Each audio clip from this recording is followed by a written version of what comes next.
everybody, welcome back in the shed. I'm Troy, this is Dave. Today the topic is the top 3 strange or unusual instruments in rock songs. But before we get started, I want you to go ahead and leave your comment below to let us know what your top 3 picks are and see if they match ours. So a lot of these episodes I'm like, man, it was hard to pick my top 3. But this one was pretty easy because there's not really that many strange or unusual instruments in rock songs. It's pretty much the same. It's bass, drums, guitar, maybe some keyboards or organs, but... And there's some, you know, what is definition of strange, because there's a lot of instruments that perhaps from classical music, violins, flutes, trombones, whatever, but I wouldn't consider those unusual. But for rock songs, they could be a little bit unusual, yeah. Yeah. So why don't you start off? What's your number 3 pick? So my number 3 is the bagpipe, Bagpipes, and there's a few songs that I looked up and found out, and one of them's called "Tomorrow" by U2. Won't you be back tomorrow? Will you be back tomorrow?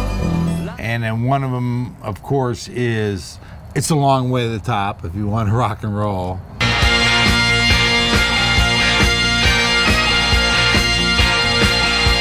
And the other one, there's actually a White Stripes song called "Prickly Thorn but Slightly Worn."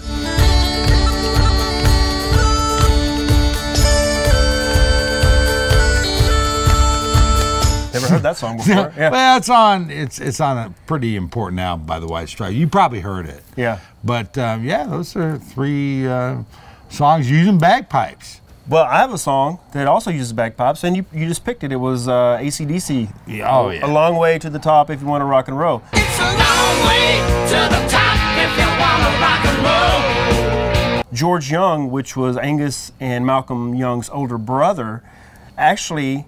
Didn't know they had an older brother. Yeah, he was like he was their manager or producer or something on that album, and he knew that Bon Scott was in a bagpipe band back in the day. So he said, "Hey, let's try to put some bagpipes on this song," not knowing that he was the drummer in this bagpipe band. He didn't play bagpipes, but he immediately left, went out. So who played the bagpipes? Bon Scott played the bagpipes on the song.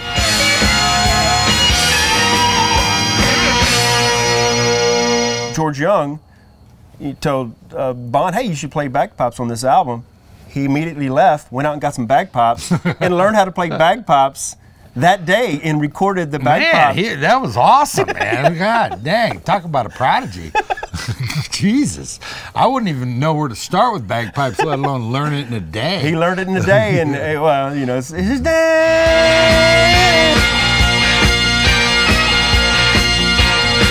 I remember the first time I heard that song because I really got into AC/DC when I was a teenager, and I was like, kind of like, whoa, this song has bagpipes. It's very unusual to have bagpipes in a song. When you go see AC/DC now with Brian Johnson, they never play that song because it was sort of Bon Scott's signature song. It's a classic song. It is a classic song, and it was resurrected, I guess, when Jack Black did School of Rock, you know. Yeah. They jammed that song. It's at the end of the movie. At the end of the movie, yeah, with all the kids. I tell you people, it's what I let it look, 'cause it's a long way to the top if you want to rock and roll. You know, there was actually one more song that I always thought was bagpipes, but it was by the band Big Country.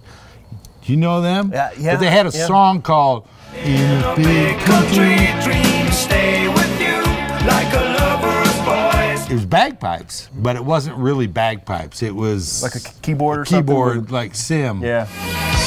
Stay alive. I love that song. I love that band. I love that album. I have it. But when I went back and checked on it, I found out It's not bagpipes? it's not bagpipes. Or what's your number 2 instrument? My number 2 instrument is the Theremin. I mean, it's most famously used in a couple songs, but definitely Good Vibrations. I'm picking up good vibrations. She's giving me the excitation. That's probably the first time it was ever really popularized, but of course, the second time was Jimmy Page playing on A Whole Lot of Love.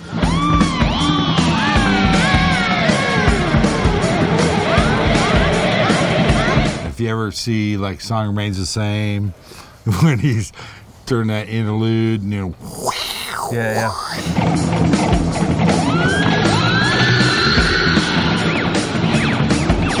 Jimmy's just like, woo!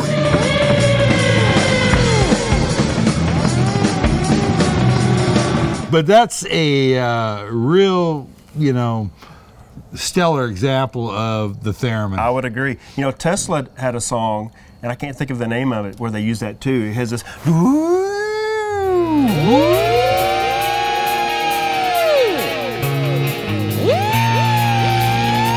It was actually invented by, you know, I think some Russian guy or something. You know, they used to use it a lot in horror movies and stuff like that for the soundtrack.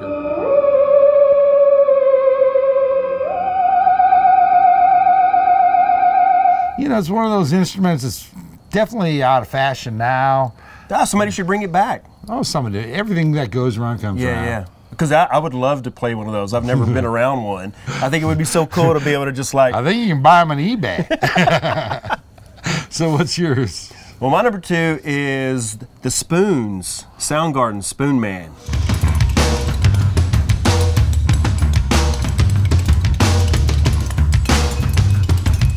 There's a street performer in Seattle. His name is Artist the Spoon Man. And Soundgarden wrote the song for Spoon Man and got the Spoon Man to play the spoons on that song. I never thought to pursue a grunge act. I was already just about 50. I mean, I wouldn't even think to contact them. So, you know, it is something to you know, be encouraged by. I was very encouraged because I rocked. I could rock. It's got to be the only rock and roll song that has spoons on it. I mean, because I remember some old, you know, country or bluegrass and stuff like that. Back in the day, you know, it was a guy that held 2 spoons. I remember when I was a kid, and I think I had it, or a friend of mine had it. It was like 2 spoons, but it was in a handle. And you could like, Yeah. And then, you know, we all had like that, and we had like a Jew's harp, right? All these kind of stupid instruments. That's another good instrument. Yeah. But yeah, I remember, but I never ever heard the spoons played on a rock song. Yeah, that's what Spoon Man is about. It's about this guy who was called the Spoon Man. No and kidding. he's, I think he was probably, when they recorded that, he was probably close. He's in his old dude. 40s. He's an old guy. Oh, okay. He's an old guy now for sure. And if you listen to the song, you can hear it like the spoons are over here, and then the spoons are over here. So what's your number 1? Well, my number 1 instrument is the sitar. And there's been a lot of songs that uses sitar. You know, there's like Paul Young, Every Time You Go Away. You know that song? That's a great song. Yeah. Of course, there's Lenny Kravitz, It Ain't Over Till It's Over. Baby, it ain't over till it's over. And of course, our favorite band, Tom Petty. What song is that? Don't Come Around Here No More. Yeah.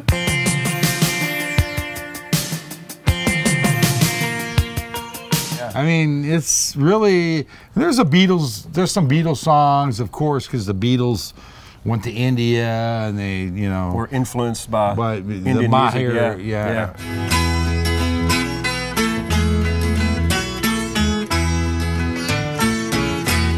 Ravi Shankar, sitar player, he was at Woodstock. A lot of people don't know that, but Really? Ravi Shankar was at Woodstock. And who's his daughter? I don't know. Who is it? Norah Jones. Wow. Yeah. She didn't find that out till a long time later. Really? I didn't Yeah, know yeah, that. yeah. I just barely found out. Yeah. Well, I think he might still be alive. I'm not sure. But anyways, the sitar is my last one. What's yours? That's a good one. Well, mine is the kazoo. There you go. I know there's some songs that have the kazoo in it. Which ones do you think the about? most famous one, the one that I think of is Jimi Hendrix, Crosstown Traffic. Crosstown Traffic, right.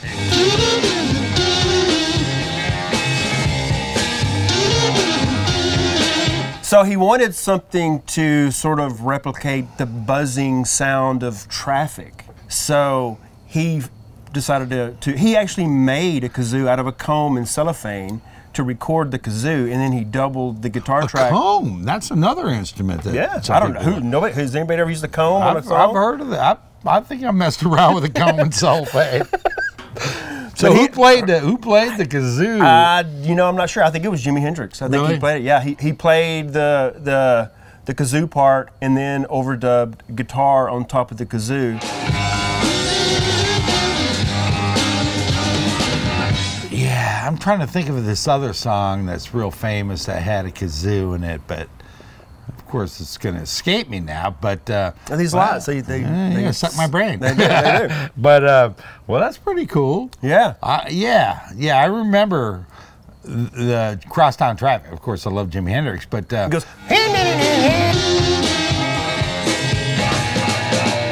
That's our top 3 unusual or strange instruments in rock music or rock songs. And leave a comment below. Let us know what your top 3 strange or unusual instruments are. Maybe you can come up with some ideas. check out Troy's cool merch. Yeah, we got some cool merch. There's a link below. You can get yourself some, and we'll see you next time.